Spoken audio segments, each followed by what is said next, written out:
You're watching the KOA Morning News on Fox 14. Right now at 7, fewer than half of American adults read a book last year. Local literacy experts explain why this trend affects entire communities. Also, Newton County voters decide on a new online sales tax, how Prop A could change what you pay for out-of-state purchases. And here comes the sun, here comes the heat. As temperatures begin to climb, we'll have a look at your forecast coming up. The 4 states' most watched news starts now. Well, good morning and welcome to the KOA Morning News on Fox 14. I'm Elise Noe. And I'm Chris Warner. It is now Tuesday, August the 5th, just after 7 a.m. on this Tuesday morning. Yes, got that backwards, but still, it is Tuesday. So happy Tuesday, everybody. Got some elections tonight as well, at least for some folks. Not everybody, but for some. So, of course, we'll have more on that in a moment. And a concerning trend here in the United States and in the 4 states. Yes, it's a surprising shift in America's reading habits that's concerning some local experts. The new study from the National Endowment for the Arts reveals less than half of American adults picked up a book last year. As KOM's Lonnie Walton reports, NALA Adult Literacy in Joplin says turning the page isn't just good for your own growth, it can uplift those around you. Off my phone, maybe some audio books. Elijah said is from Joplin. He says reading is on his mind, just not every day. Not every day. Not every day is what a lot of Americans are doing, with less than half reporting they haven't read a book last year, according to the National Endowment for the Arts. It's a day if you can do 30 minutes just reading on your phone, probably. Kamara Ketch is the program coordinator for Joplin Nyla Read. She says those 30 minutes of reading are so important for adults. Helps maintain your long-form comprehension skills to be able to read even just a 200-page novel and to keep your attention on it, to understand what's happening throughout the book is just a great cognitive skill to be able to have. Student Eden Pagan says reading is in her blood. I've always had a shelf in my bedroom right beside my bed. Ketch says having a shelf by the bed isn't a bad idea. She says adult reading level can really affect a child's life for years. Studies have shown that a woman's reading level, the mother of a child, is the most important factor that will predict the success of a child. There's just one type of reading she will not accept. Now, I wouldn't say that I would necessarily count social media for that because people aren't writing long paragraphs. You know, that's more entertainment reading. Reporting in Joplin, I'm Lonnie Walton, KOAM News. NALA offers free books to anyone in the community who wants to start improving their reading skills. And of course, reading a very important thing to do. It's one of my favorite things. One of the other things I want to do with my life is be a high school English teacher. I know it sounds wild, but I've got a lot of old high school English textbooks, or the ones with the stories, the short stories. So just find something, pick something up, read a short story, read a long story. Just Might read. as well. It's very important. Yes. Well, we've got the heat returning. In fact, let's talk about some of the things we are tracking over the next few days for you. And again, our temperatures today do begin to return near average. So it's going to be hot compared to where we've been, but it'll be seasonably hot. However, the potential for dangerous heat does begin to return as we head into our Wednesday. But this heat wave not going to be as long-lived as the last one, which again, I think, 2.5 weeks almost? This one's only going to be a few days. But still, in that few days, that's dangerous heat because we have storm chances, though, rolling into the weekend, and that's going to help with our temperatures and in this little heat wave. Live look downtown Pittsburgh. There's the sun. There's some haze out there, and it is not bad temperature-wise this morning, which we'll show you in a moment. MoDOT camera 20th and range line in Joplin, looking back to the south. Clear skies from that perspective as well. Did want to mention we have some patchy fog with some dense fog up into Bourbon County, western Vernon County as well. Just earlier this morning, Fort Scott was under a mile of visibility. It's improved a bit, but if you're heading out on 54 or 69 into parts of Bourbon and Vernon counties out there, just slow down and be prepared for changing visibilities. Future track, not much to show. We had an isolated shower to chance in our far northern counties today. That is gone. Our pop-up storm chances tomorrow morning and afternoon, they are also gone. Could they return? course they could. Will they? It's hard to say with pop-up storms, but we'll of course keep you updated. Right now, though, our rain chances are gone until this weekend. 64 in Joplin, 63 in Pittsburgh, and look at the temperatures across the area. We've got 60 in Fort Scott, hence some of that fog as well. Low, mid, and upper 60s. Warm spot is Bentonville right now, sitting at 68. And as we go through the day, we will start to heat up. Mid 70s as we head into the 9 o'clock hour. Mid 80s by noon. Highs today, hot, but again, near average. 91's our average high. That's what we're looking at today. Winds will be calm or maybe a light and variable breeze. As I mentioned, though, temperatures really crank up over the next few days, and then we have those rain chances. Details on all of that here in just a few more minutes. Elise? All right, we'll see you soon, Chris. Thanks. Well, voters in Missouri and some in Kansas head to the polls today to decide special elections. In Newton County, voters face Proposition A, a proposal to introduce a local use tax. KOAM's Samantha Walker has more on what a use tax is, as well as how the county would hope to use the funds. If passed, Newton County's Proposition A would allow the county to collect sales tax on online purchases from out-of-state vendors at the same rate as the total local sales tax. In Newton County, that rate is 1.63%. If that local sales tax is repealed, raised, or reduced, the use tax would follow. The difference is when you purchase something in the county from a vendor that has a Missouri presence, you're paying a sales tax. Whenever you're making a purchase from a vendor that has an out-of-state presence, you're not paying any kind of tax on that at all.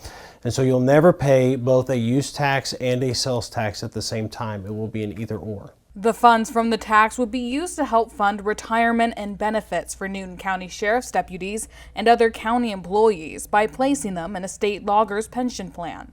Newton County is currently not a part of that program. There are several communities in our surrounding area that do have loggers, and we're hoping to be able to offer that to our employees to make sure we can stay competitive with those other agencies. Local law enforcement says improving their benefits would help with recruitment and retention, something they say is needed as they see higher turnover numbers. We're seeing a huge need for that in our recruitment and especially in our retention.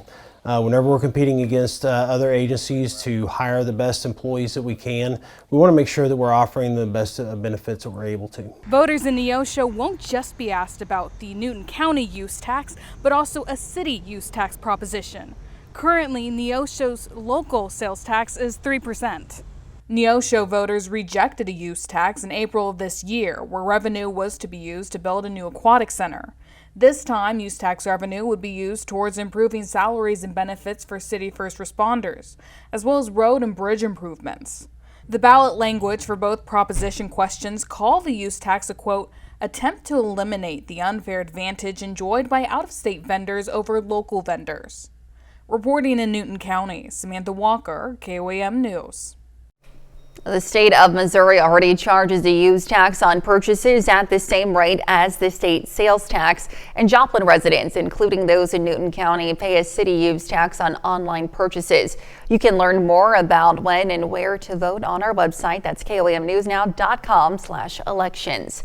The beloved longtime Joplin public servant passes away. J.D. Love joined the Joplin Police Department in 1965. He went on to serve the force for nearly 30 years before retiring in the early 90s. Love also served for a time as Jasper County coroner. Now, just last year, the city of Joplin renamed a 3-block stretch of McGee Avenue in Love's honor, J.D. Love Way. Love, 86 at the time, attended the council meeting in which the vote to rename the street in his honor passed unanimously with a standing ovation. This is file footage of that event. Now, one former Joplin mayor called Love, quote, a true legend, and a former Joplin police officer called him a genuine peacemaker. J.D. Love was 88 years old. A small community in southwest Missouri recovers from the news of a fatal crash over the weekend. Authorities responded to reports of the crash around 10:30 Friday evening on County Road 260 just outside of Asbury. Troopers discovered a UTV had left the roadway, overturned, and ejected the driver. The man was pronounced dead just after 11 at an area hospital. And to be the first to see breaking news, weather, and sports, you can download the KOAM News app. It's available free of charge in the Apple App Store and the Google Play Store. Just search for the KOAM News app. Well, it might seem counterproductive for lawmakers to leave town to try to get something done, but it's what's happening in Texas this week, with the Democrats fleeing the state to prevent a vote from moving forward in the state legislature. Fox News correspondent Connor Hansen reports. Members, a quorum is not present. I will immediately sign the warrants for the civil arrest of the members who have said they will not be here. Texas Republicans claim there will be consequences after Democrats in the state legislature successfully delayed a controversial vote by leaving Texas. Governor Greg Abbott called a special session to vote on a new congressional map that would likely hand 5 seats over to Republicans. I believe the governor can appoint replacements for the temporary purpose of dealing with this session. Democrat state lawmakers have sought refuge outside Texas's jurisdiction in blue states like New York and Illinois. Texas Democrats broke quorum because sometimes the only way to uphold your oath is to refuse to play along with the rigged game. Redistricting is usually done at the end of each decade to reflect the latest census data. Democrats are calling this proposed map discriminatory. The largest African American population in the country is in Texas. The second largest Hispanic population in the country is in Texas. But they want to silence our voice. As pressure mounts for both parties to pick up seats in next year's midterms, blue state governors are now calling for redistricting as well. They've triggered this response, and we're not going to roll over, and we're going to fight fire with fire. The standoff is also delaying votes on disaster assistance for last month's deadly floods in Texas and funding for a new warning system.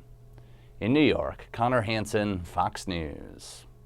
And those are our top news stories this half hour. Coming up next, we'll hear from a few cast members from the Triple Threat Theatrics on their upcoming performance of Legally Blonde.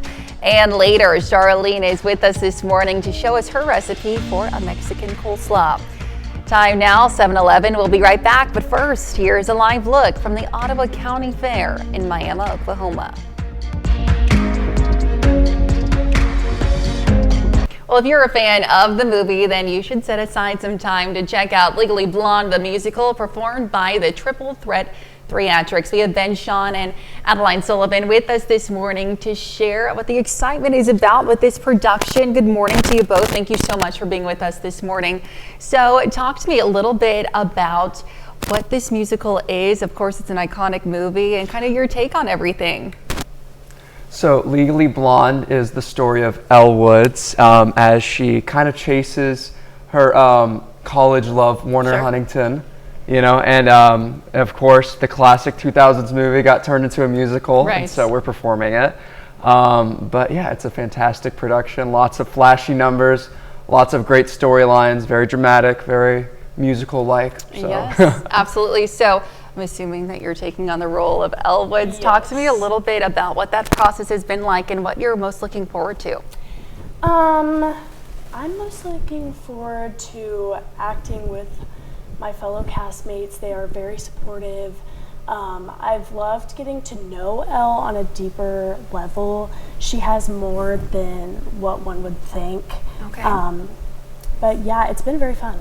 Yeah. All right, sounds awesome. Talk to me a little bit, Ben, about your role and kind of what you're most looking forward to.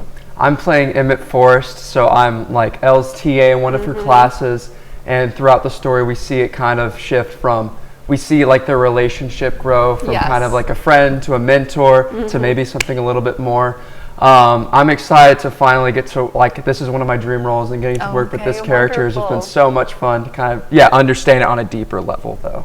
Fantastic. So talk to me when this production kicks off, where folks can come and see you all.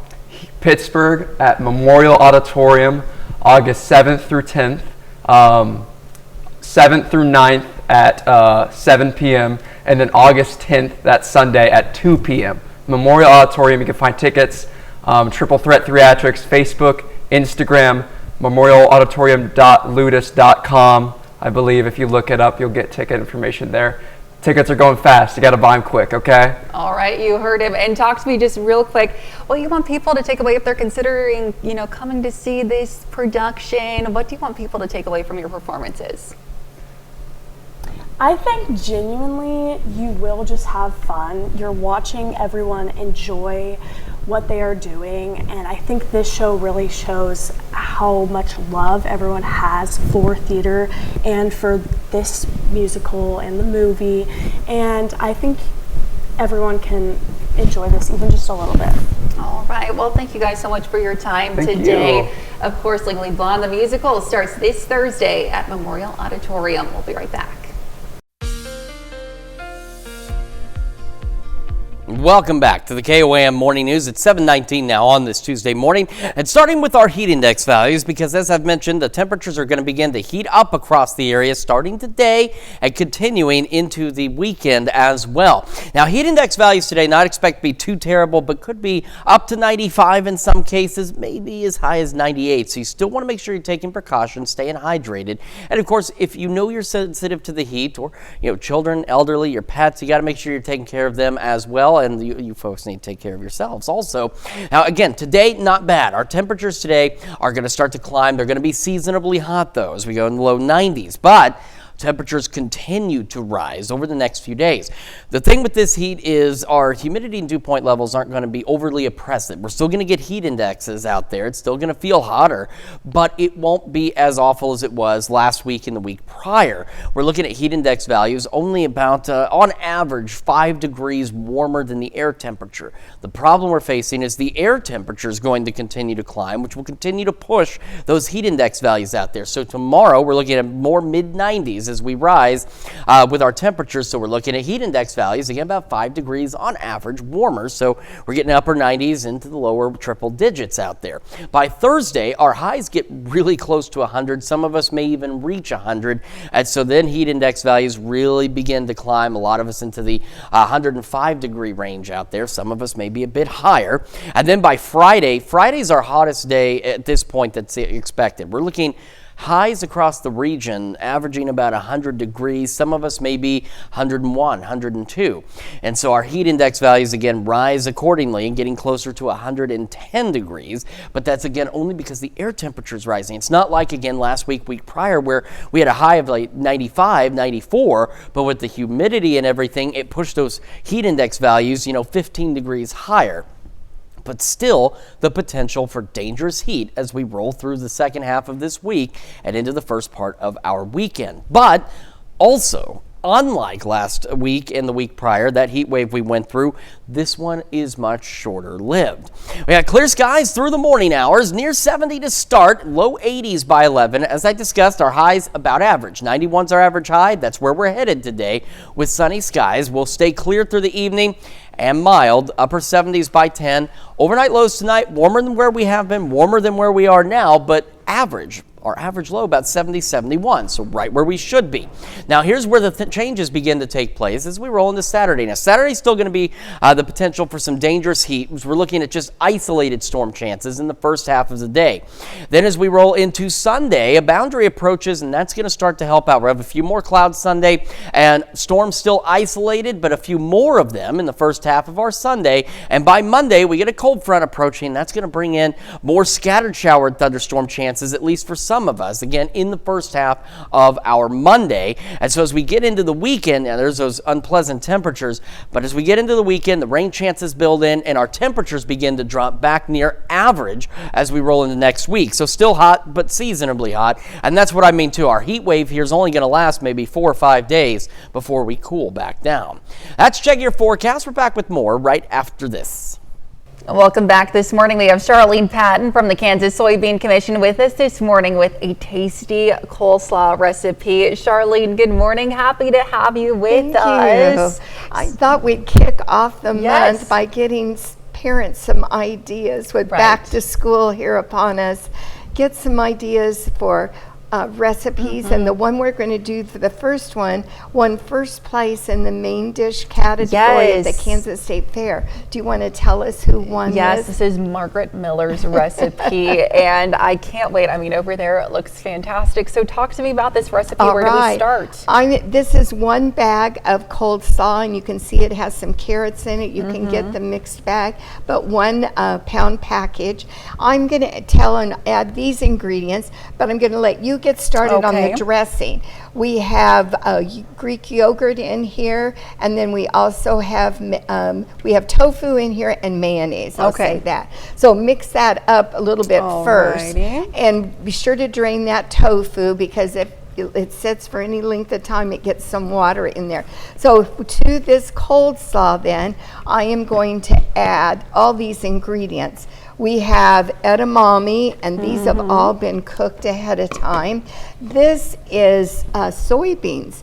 So they were dry soybeans that you would get from the field, and then you cook them in water, and then drain that. Wonderful. Soak them. So this is going to give you a lot of protein. So now with yours, go ahead and add the lime juice and the taco seasoning. That is 1 package of taco seasoning. And you do the whole packet? And I have it open already for you, but that's okay. I didn't tell you that. I tried to make that easy for you. Thank you, So Charlene. 1 can of corn drained. And this is some soy protein crumbles. So it looks like it might be ground beef, but it actually adds the protein. Right. And if you wanted to use ground beef, you certainly could. Most of the livestock in Kansas is fed soybeans. So now we have some red bell pepper. Look at all these colors that we've got in this. Some yellow bell pepper, and then I don't know how spicy you like it, but here's some diced jalapeno, and you can make it as spicy as you want, or their kids. So now look how colorful that is. Oh, it looks great. We're just going to toss this, and then you could make this part ahead of time. Be sure to cook the soy protein crumbles before you put them in. But then you might want to add those at the last, and pour on your dressing. And we'll do that. I'll just add a little bit of that here to it so we can kind of see what it's like. And then to give it some crunch, she has some corn chips, and we'll put that on there. That gives it some crunch for our recipe. Stir this all together, and this will serve 8 people. Or make 8 servings. It's a big bowl, It makes so a it big sure bowl. will. That's right. So you're all ready with 1 recipe down to help get food on the table with a busy school schedule. Absolutely. And Charlene, if they want to find this recipe or any other recipe that might be great for the family back to school, where can they do so? Yes, they should go to kansassoybeans.org. We'll have all of our recipes for August on our website, or call our 800 number 877-KS-SOYBEAN and ask for the August recipes. All right, Charlene, as always, thanks so much. Stick around. We'll be right back. The 4 states' most watched news starts now. Welcome back to the KOAM Morning News on Fox 14. It's currently 7:32. I'm Elise Snowy. The Joplin City Council celebrates the powerful role 6 local colleges play in the local community. Leaders from Pittsburgh State, Missouri Southern, Kansas City University, Crowder College, Northeastern Oklahoma A&M, and Ozark Christian College joined Mayor Keenan Cortez as he proclaimed their impact. Many of the teachers that are here, business leaders, entrepreneurs, they're Missouri Southern graduates, and it's part of the fabric that we have within the community. Yeah, I think all the institutions recognized this evening share a goal of providing great opportunities in higher education, so we share that. Now, Mayor Cortez says the schools support 2,680 jobs, invest $126 million in campus projects, and educate more than 21,000 students who contribute to the local economy. And the Leadership Joplin class of 2025 has unveiled a new mural in the city's downtown. Leadership Joplin is a program developed by the Joplin Area Chamber of Commerce, which hopes to help motivate future community leaders. The mural project was commissioned as part of the group's community service project and has been completed by local artist Derek Weiberg and Austin Clay. But artists of all skill levels were able to help leave their mark by contributing brush strokes to the mural on Color the Community Day back in May. Members of the community actually got to come out and paint their mark on the mural. So on some of our plants, on some of the bottom parts of the mural, people of all ages came out and celebrated with us together. So everyone got to leave their mark, so to speak, on the mural. The mural is located on the east wall of 629 South Main Street in Joplin. More than 30 different local businesses and individuals donated to help bring the mural to life. Let's head over now to Chris with a quick look at your forecast. Yeah, here's a look at what we are keeping an eye on over the next few days. We're going to start to heat up, but we'll be near average today. However, the potential for dangerous heat does return as we roll into tomorrow toward the end of this week. And this heat wave, shorter lived though than the one we just went through, as we've got some storm chances rolling into the weekend. Quick look outside downtown Pittsburgh. Things are looking fantastic. Skies are clear this morning. MoDOT camera, 20th and Range Line in Joplin. Excuse me. Also, clear skies is what we see out there. Fog tracker has improved. Earlier, we did have almost zero visibility in Fort Scott, but that has obviously improved across the area, which is good. Future track, not much to show us at all. There's a low pressure off to our south and west. That's really about it. We'll have a light and variable breeze today. Our isolated shower chances we showed you yesterday are northern counties. That's gone. In fact, our storm chances tomorrow morning and into the afternoon for parts of Kansas also gone from the future track at this time as well. We're looking at 64 in Joplin right now, 65 in Pittsburgh. A very nice start to the day. Temperatures around the region, 62 Fort Scott. You were one of the cooler spots at 60. You've come up a bit. Stockton now the cool spot at 61.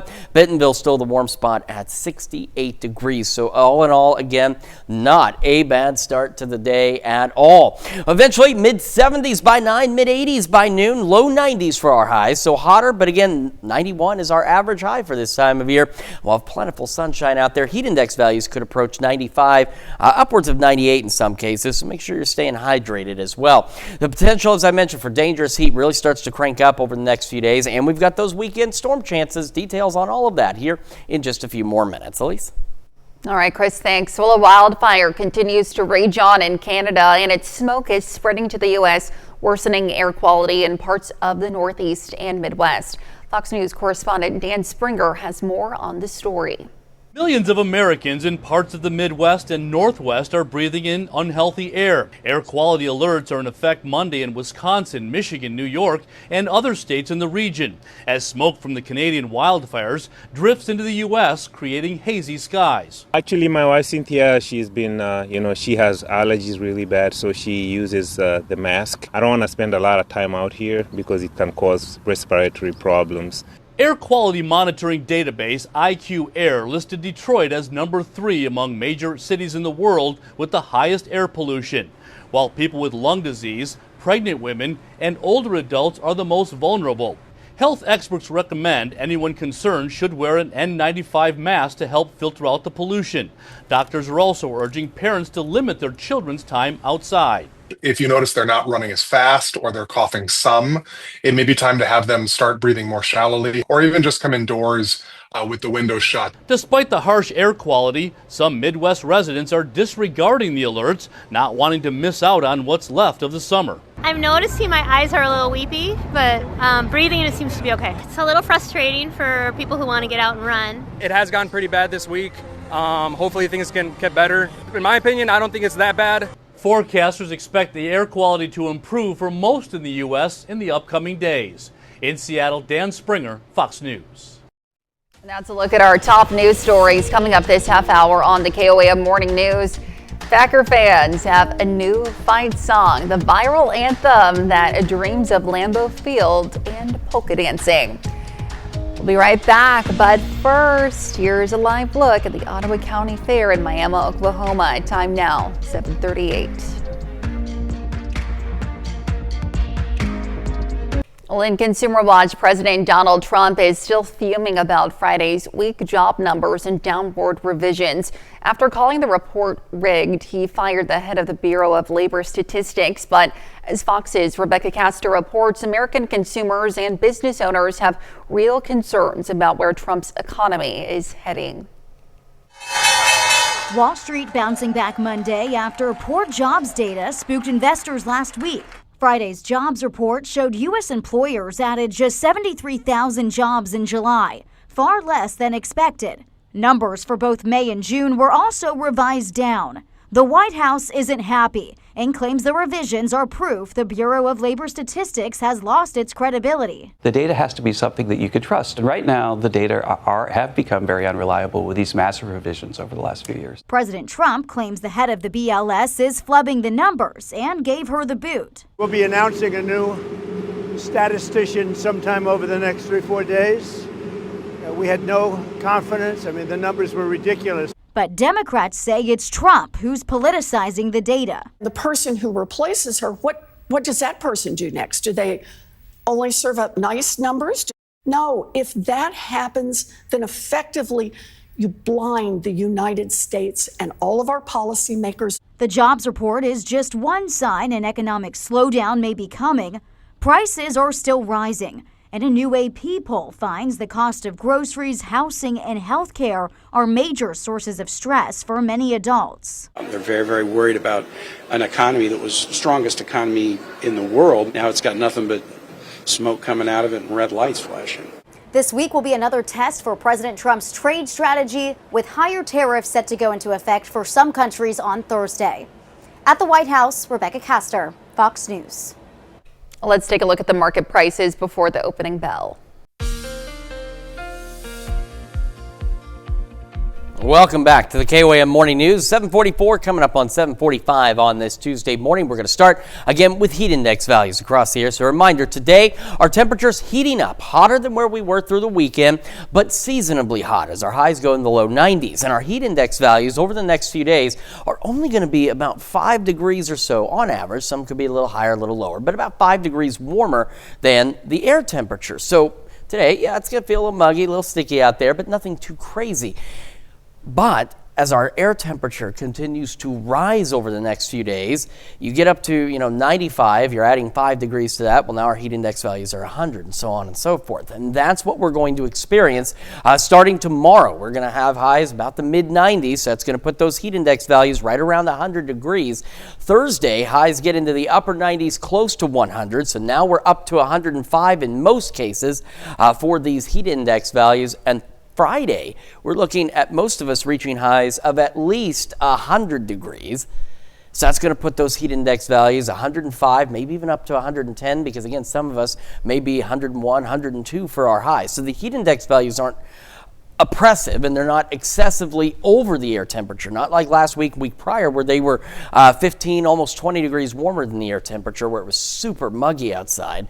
But still, dangerous heat is a potential as we go through the next few days. So you got to stay hydrated, take breaks, stay inside where you can, keep your pets inside, keep the kids inside, or give them frequent breaks, keep them hydrated. We're back to that point of you're going to have to start taking some precautions again. But some good news.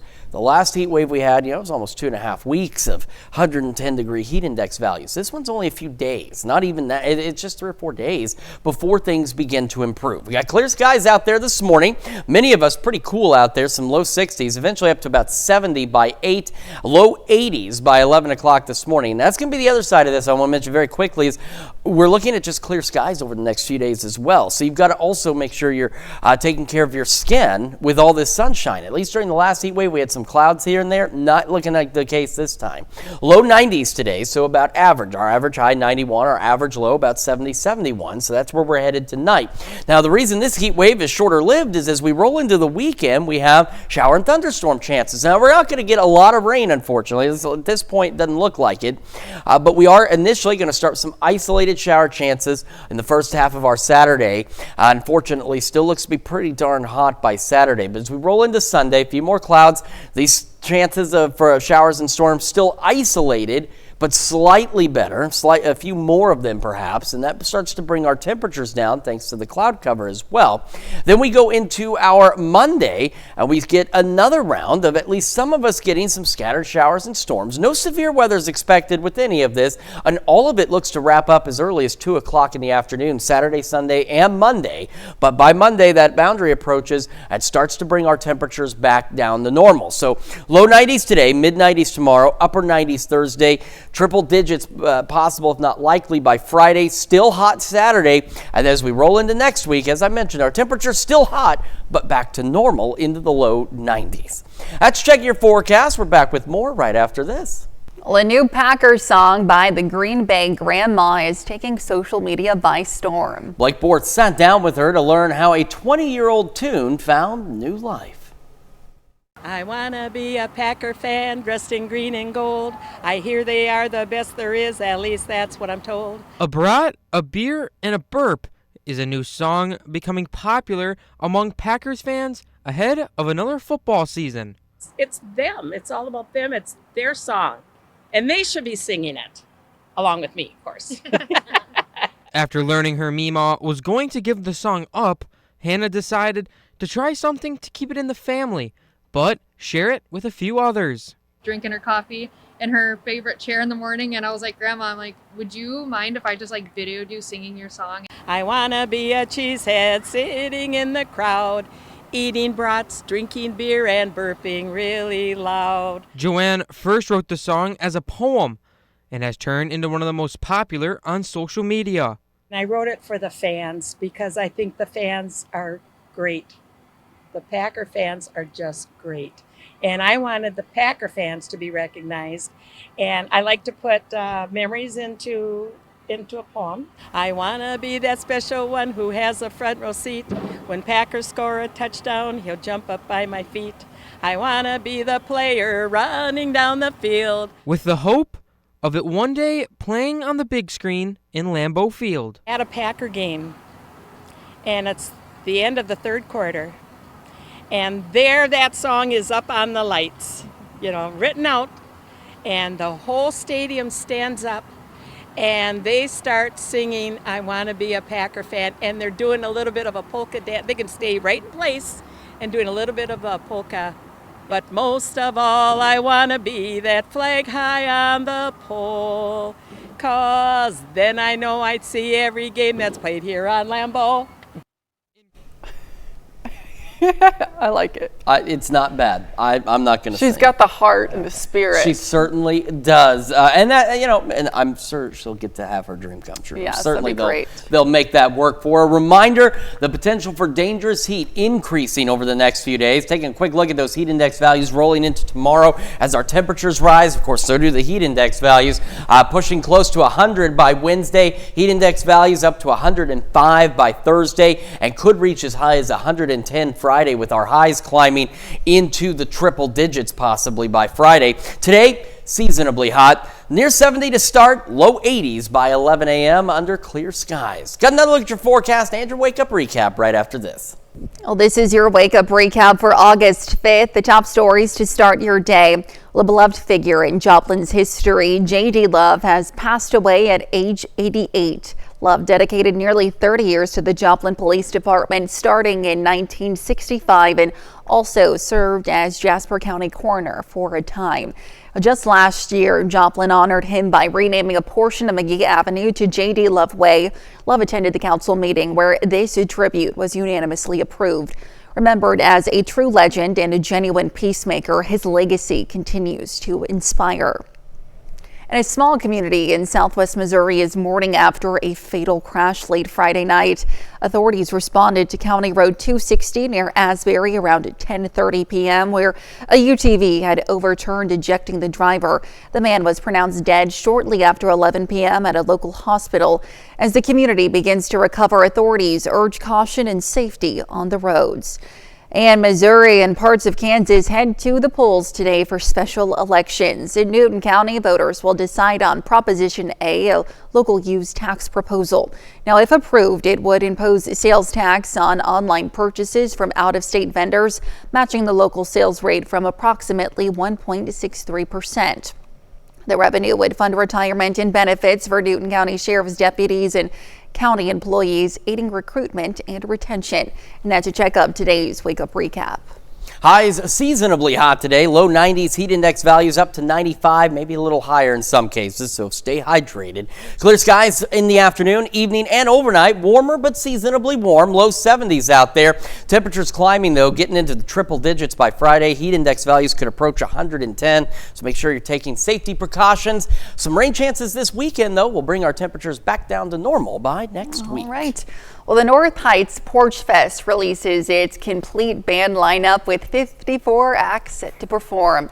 The 9th Annual Music Festival takes over the Joplin neighborhood from 11 a.m. to 7 p.m. on October 4th. Local musicians perform on front porches throughout the community, offering everything from rock to folk music. Organizers say the festival celebrates the unique character of the neighborhood while bringing people together. I just made up a song about our producer Tennyson that I could maybe sing for this. Get on your porch. No, I'm not going to do that. Sing. You wouldn't want me to do that. Yeah, I heard it. It wasn't very good. It's not good at all. Well, thank you all so much for joining us this morning. We're back at noon with more news and weather. Have a great rest of your morning.